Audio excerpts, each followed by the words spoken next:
que mettre ça sur le site de l'UNIA par la suite. Moi, il y aura un enregistrement vidéo, on va voir. On va faire un essai. Alors donc, c'est un sujet qui, bien évidemment, est au cœur de préoccupations du moment, d'une certaine manière, avec beaucoup d'inquiétudes, d'angoisse et d'enjeux d'ordre à la fois économique et politique. Donc, sujet majeur sur lequel, comme d'habitude, je vais essayer de vous apporter quelques éléments de compréhension et d'interprétation en évitant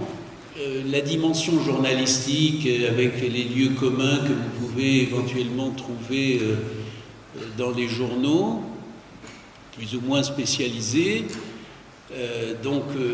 donner quand même une certaine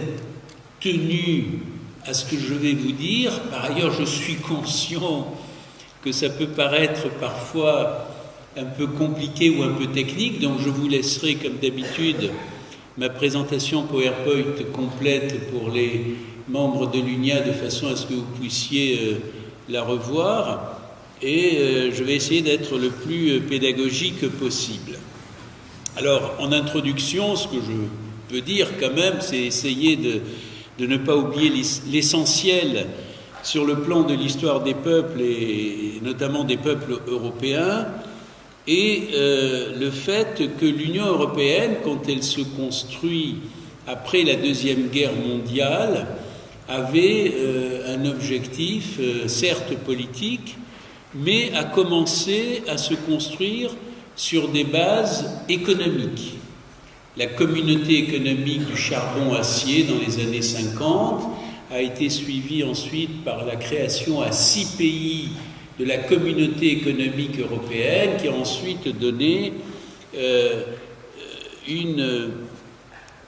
davantage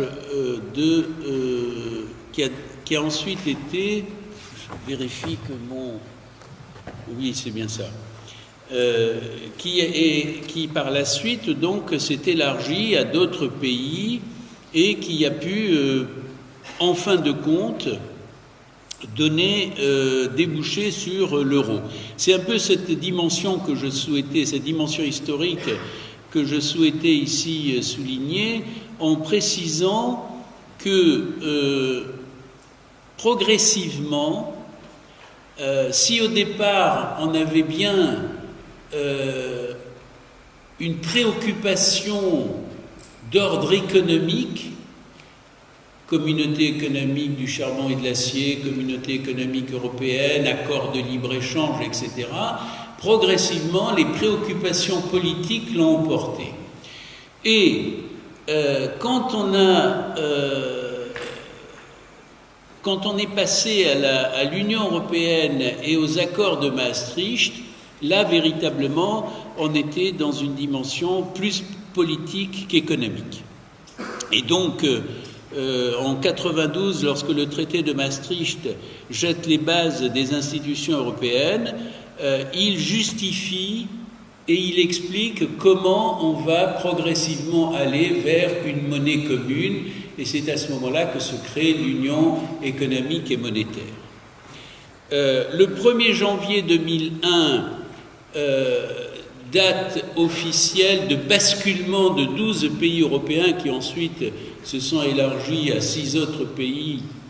dans les années 2005-2006 pour créer et mettre définitivement en marche l'euro comme monnaie commune sur la base d'une conversion des anciennes monnaies à la nouvelle monnaie, du franc, du Deutschmark, de la lire italienne, etc., à la nouvelle monnaie sur une conversion définitive et fixe. C'est-à-dire que l'on a défini de manière précise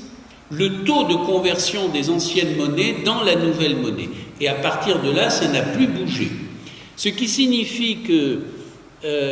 pour chacun des pays membres de cette zone monétaire,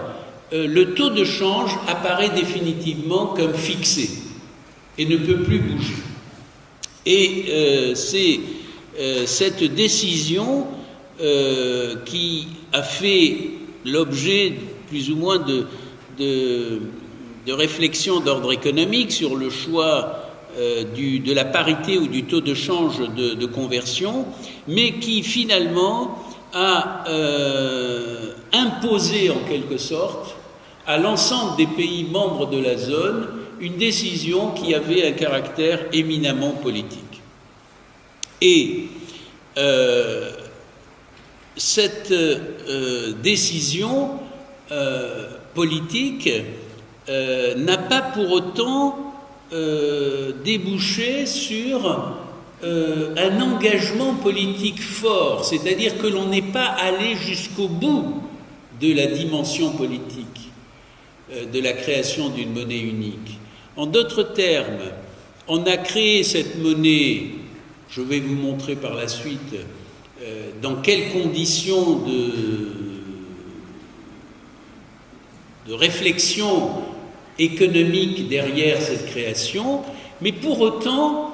on n'est pas allé jusqu'à créer un État unique. Or, une monnaie fait référence à un pouvoir régalien d'un État, mais il n'y a pas d'État européen. Il y a des institutions européennes, un Parlement, une commission, un conseil des ministres des Finances, l'ECOFIN, etc., mais il n'y a pas de véritable État européen. Donc, volonté politique sans aller jusqu'au bout de la création d'une entité politique, fût-elle fédérale, qui aurait pu, en quelque sorte, se substituer aux États-nations antérieurs. Il n'y a pas donc eu d'intégration politique. On ne peut même pas dire qu'il y a eu véritablement de coordination des politiques économiques. Et c'est là que, finalement, il faut insister sur cet aspect, c'est-à-dire que dans un contexte de mondialisation, de libéralisation, etc., et où il n'y a pas eu véritablement l'émergence d'un pouvoir politique capable d'imposer une seule et même politique économique, ou qui aurait pu en quelque sorte harmoniser ou coordonner les politiques économiques, chaque pays a mené sa propre politique en termes macroéconomiques, ce qui a conduit chacun de ces pays à aller vers des directions qui, pour certains, ont pu être en quelque sorte positives et favorables, et pour d'autres, au contraire, plutôt négatives. Et c'est cet aspect que je voulais souligner ici. Cependant, l'euro a quand même une dimension symbolique forte, et on ne peut pas nier que il peut être un facteur, ou il a pu être, ou il est toujours un facteur d'identification des peuples à une même entité qui est l'Europe, le fait d'avoir ce billet ou ces pièces de monnaie que vous pouvez utiliser en Allemagne, en Italie, etc., peut donner un sentiment d'appartenance à un même ensemble, c'est vrai, d'une certaine manière cette vision symbolique est importante, mais il ne faut pas non plus sous-estimer le fait que l'évolution de la monnaie dont j'ai pu parler lors de précédentes conférences va vers une dématérialisation continue jusqu'à l'apparition bientôt de monnaies purement virtuelles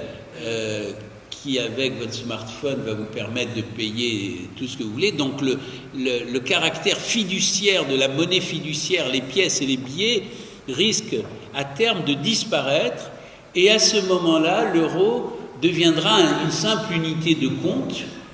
Et si on ajoute le fait qu'on voit se développer de plus en plus aujourd'hui des monnaies dites parallèles ou des monnaies de substitution comme le Bitcoin ou d'autres, finalement ce côté symbolique fort qui est le fait de détenir une pièce ou un billet de monnaie qui dit on appartient à la même entité risque aussi de s'estomper. La crise de l'Union européenne prend aujourd'hui une dimension globale, qui est pluridimensionnelle. Elle est à la fois d'ordre économique, elle est politique, elle est sociale, elle est militaire, elle est internationale, elle est culturelle, il y a une crise des valeurs, on a souvent souligné toutes ces dimensions de la crise européenne, et je pense que si on a souvent parlé de crise économique à propos de l'Union européenne,